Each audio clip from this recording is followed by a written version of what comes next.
Everyone, welcome back to my channel. And ఈరోజు వచ్చేసి మనము హైదరాబాద్ వెడ్డింగ్స్ మోస్ట్ ఫేమస్ కద్దు కా హల్వా ఎలా చేయాలో చూసేసుకుందాము. దాన్ని మనం సొరకాయ హల్వా కూడా అంటాము చూడండి. మరి ప్రాసెస్ చూసేసుకుందాము ఎలా చేసేయాలో.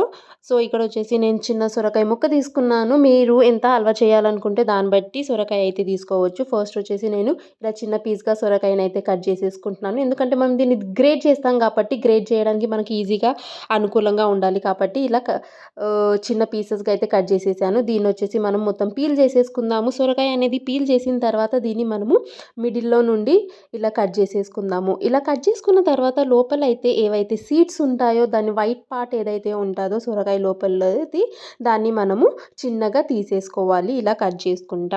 మీరు నైఫ్తో తీయచ్చు, లేదంటే ఒక చిన్న స్పూన్ తీసుకొని దాన్ని మనం బయటికి ఇలా స్క్వీజ్ చేసేస్తే వచ్చేస్తుంది మొత్తము. సో ఇలా తీసేసుకున్న తర్వాత దీన్నైతే మనం గ్రేట్ చేసేసుకుందాము. ఈ పార్ట్ అసలు వేయకూడదు. ఈ పార్ట్ మనం వేసామంటే మాత్రం హల్వా అసలు బాగోదు కాబట్టి దాన్ని తీసేసి పక్కన పడేసి ఇప్పుడు వచ్చేసి మనము ఈ గ్రీన్ పార్ట్ అనేది ఇలా గ్రేట్ చేసేసుకుందాము, తురిమేసుకుందాము.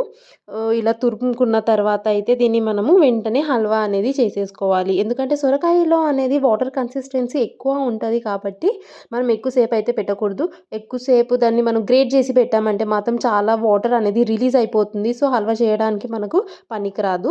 సో ఇలా గ్రేట్ చేసిన వెంటనే ఒక 2 మినిట్స్కి మనం హల్వా అనేది స్టార్ట్ చేసేసుకోవాలి. సో ఇక్కడ వచ్చేసి రండి మరి సొరకాయ మొత్తము గ్రేట్ చేసుకున్న తర్వాత హల్వా ఎలా చేయాలో ప్రాసెస్ చూసేసుకుందాము.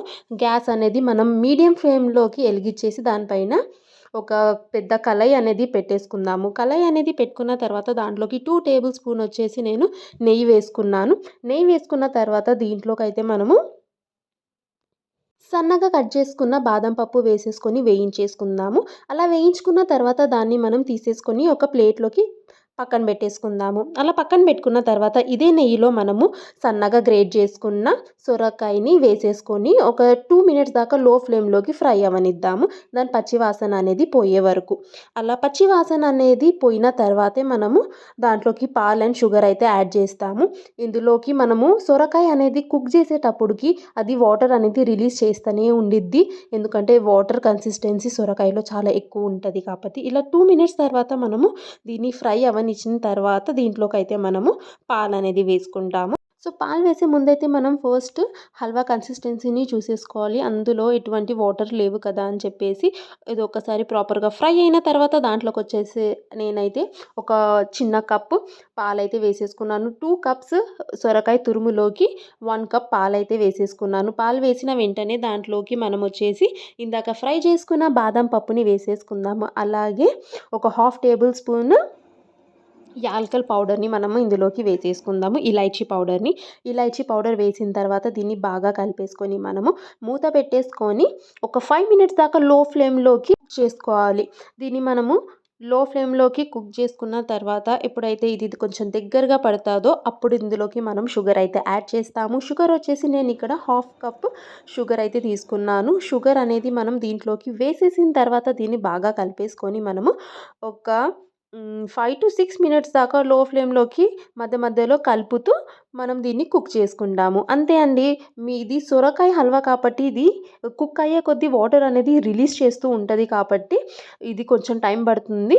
సో వాటర్ అనేది పూర్తిగా కంప్లీట్గా అబ్జర్వ్ చేసుకున్న తర్వాత లాస్ట్కి ఇగోండి ఈ విధంగా నెయ్యి అనేది సపరేట్ అవుతుంది అని మీకు అనిపిస్తే అప్పుడు మన హల్వా వచ్చేసి రెడీ అయినట్టు. సో ఇలా నెయ్యి అనేది సపరేట్ అయిన తర్వాత ఇంకా మనకు కొంచెం వాటర్ కన్సిస్టెన్సీ అనేది సెట్ అవ్వడానికి దీన్ని ఇంకొక 2 to 3 మినిట్స్ దాకా లో ఫ్లేమ్లోకి మూత పెట్టేసి ఫ్రై అవ్వనిచ్చేద్దాము. ఆ హల్వా అనేది చిక్కగా దగ్గరికి అవ్వేదాకా మనమైతే ప్రాపర్గా కుక్ చేసుకోవాలి. అప్పుడే అది టేస్టీగా బాగుంటుంది. సో ఇంతే అండి. చాలా ఈజీ, చాలా సింపుల్ వేలోకి మన కద్దు కా హల్వా, సొరకాయ హల్వా అనేది చేసుకోవచ్చు ఇంట్లోనే ఒక 10 మినిట్స్లోకి. ఒకవేళ మీకు ఈ ప్రాసెస్ నచ్చినట్టయితే మీరు కూడా ఖచ్చితంగా ట్రై చేయండి. అండ్ మీకు కుదిరినట్టయితే మాత్రం ఖచ్చితంగా వచ్చేసి కామెంట్ బాక్స్లోకి చెప్పేయండి. సో చాలా ఈజీ, చాలా సింపుల్గా మన కద్దు కా హల్వా అయితే రెడీ అయిపోయింది. మీరు ఖచ్చితంగా ట్రై చేయండి. Till then bye. అండ్ ఒకవేళ మీరు నా ఛానల్ని సబ్స్క్రైబ్ చేయకపోతే సబ్స్క్రైబ్ చేయండి. ఇలాంటి మోర్ వీడియోస్ కోసం డూ ఫాలో అండ్ సబ్స్క్రైబ్ చేయండి.